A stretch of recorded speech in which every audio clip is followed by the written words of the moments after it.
Joining us now, independent journalist Philip Bump, senior fellow at the Brookings Institution, Elaine Kamarck, co-founder of the Lincoln Project, Rick Wilson, and author of the Red Letter on Substack, Tara Palmieri. Phil, first off, explain what Donald Trump's talking about. This conspiracy. Yeah, I think it's important to start by saying it's garbage, which probably people take for granted, but it is. Essentially what happened is last week, Tulsi Gabbard, the director of national intelligence, released a memo which alleged that the entire Russia probe was contrived, that it had been whipped up out of nothing in order to embarrass Donald Trump. And that's predicated on the idea that prior to the election, there is one email that they presented in which it is said, well, it probably isn't the case that Russia can actually change voting machines in order to affect the vote. Because that email exists, Gabbard is setting aside everything else that came up during the Mueller probe, during the Senate's investigation of what happened, and is saying, so therefore, after the election, when they said Russia was interfering, that was a lie, and it was a malicious lie, and it was an intentional lie. But of course, afterward, we weren't really talking about affecting voting machines. We're talking about how Russia... We never were talking about it affecting voting machines. That was debunked really early on. Those voting machines weren't online, so Russia couldn't get into them. And not only that, but the DNI at the time, on October 7th, 2016, released a statement saying, hey, Russia is trying to do this, but we don't think they can do it. So even the idea that this was a hidden thing before the election wasn't true. They released a statement about it on October 7th, which got overwhelmed by the Access Hollywood tape that same day. But all of this is absolute nonsense from the start. So, Tara, Donald Trump's playbook there, I mean, I laid it out. I think it's also interesting that he's now once again calling Barack Obama Barack Hussein Obama, which is signaling something specific. It doesn't seem to be working, though, in the same way that it's worked in the past. Or you tell me, I mean, you're living more in the fever swamps than I am right now. Is it working? Are people not talking about Trump's links to Epstein or not demanding transparency for Epstein at the same furious rate they were before because Donald Trump is trying to link it to the Democrats? I think it has cooled down a little bit, but I think there's still a desire for more information. It's just a matter of right and wrong. The politicization of it, this transcends politics. This is a story where people want to know what happened. It feels like a cover up. You can't say, don't look here. When you say that, it only adds more interest, even though it doesn't have to be a broad conspiracy. I mean, this is a man who was a financier, who was a math teacher before that, and managed to get some of the most powerful people in the world to give them his money to the point where he made over $1 billion by trafficking young girls. It doesn't even need a conspiracy angle. It's a horrible story, and people want to know the full story. And I think that's a completely legitimate thing. And the fact that they're trying to say there's nothing to see here, it doesn't matter, case closed, it just doesn't ring true and to anyone. And it's going to be hard to put this one out, to put this fire out. You can't really release the pressure valve. The latest, if Ghislaine has something to say, we'd like to hear from her. That's what the deputy director of the deputy attorney general, Todd Blanche, said.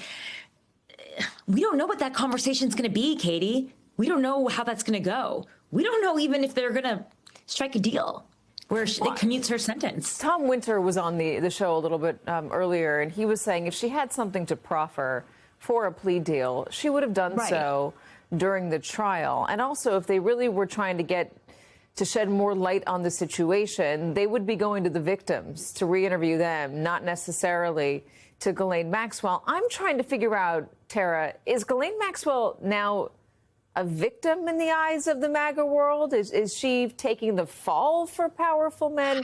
What figure is she now?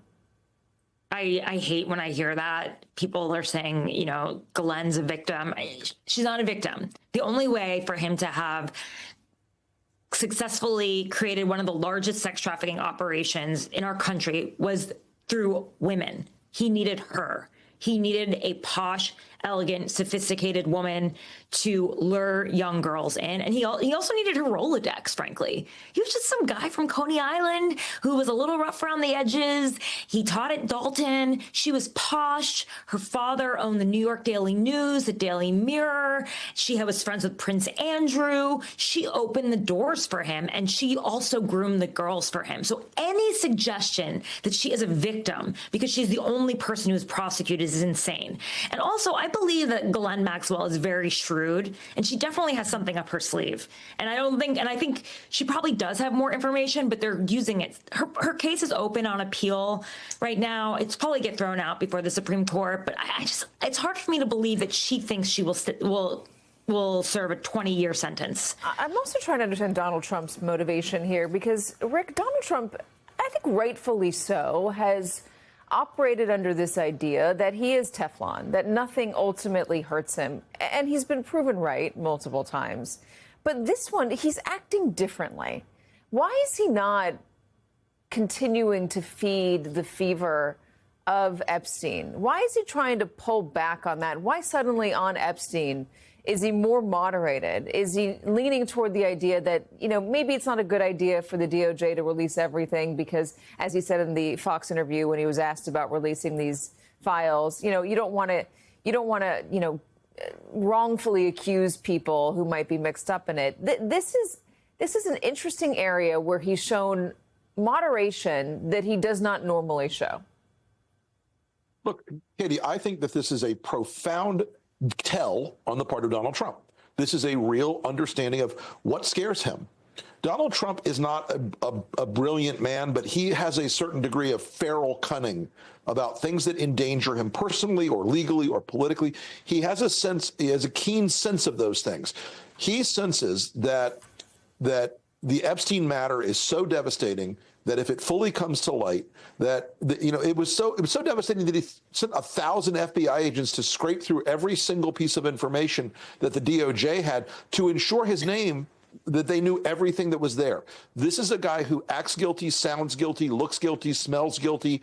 And all these distractions he's trying to throw out there, the important part about this Russia investigation, this accusation about Barack Obama and Jim Comey and all these things is not anything to do with Russia. It's to do with Jeffrey Epstein.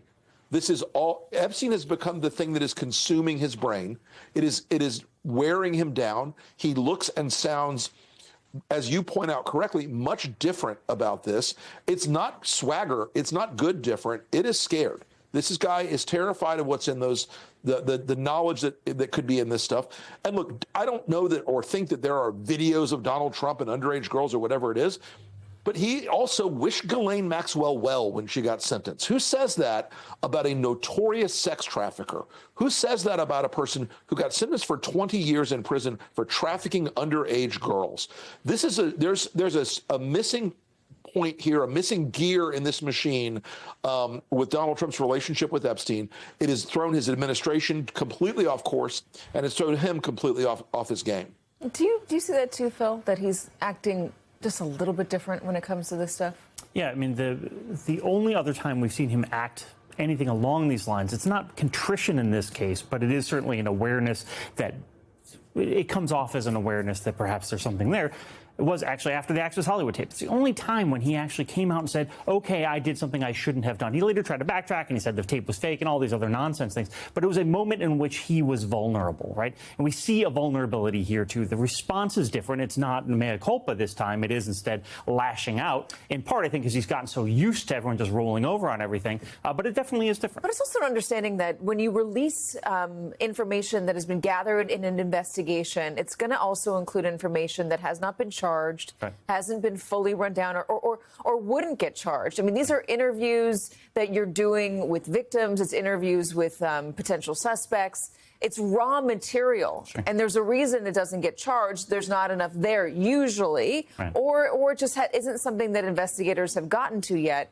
And that's why people in law enforcement, like Chuck Rosenberg, would come on and say, you got to be very careful with releasing this sort of thing, because this is not the kind of stuff that you want just out there and allowing people to drum up new conspiracies around. It's weird, or interesting at the very least, to have Donald Trump exhibit that level of moderation and understanding of how investigations work. Usually he's like, let it rip. Well, it doesn't matter. It's the same guy who over the weekend released documents that he claimed alleged that proved that Senator Adam Schiff had committed mortgage fraud. Yeah. He doesn't care about that. All he cares is, I think when he was speaking to Fox News and that thing that they actually didn't air at the time, I think he's being honest. He's afraid that people will look at him badly. Let me put up all the distractions that Donald Trump has, we have a full screen of this, has been trying to use since the Epstein stuff just wouldn't go away. There's the border, Russia, Russia, Russia. He's talked about President Biden, Obama, Adam Schiff, as Phil just mentioned, releasing the MLK Jr. files. By the way, the response to that was release now do Epstein from, I believe, MLK's family.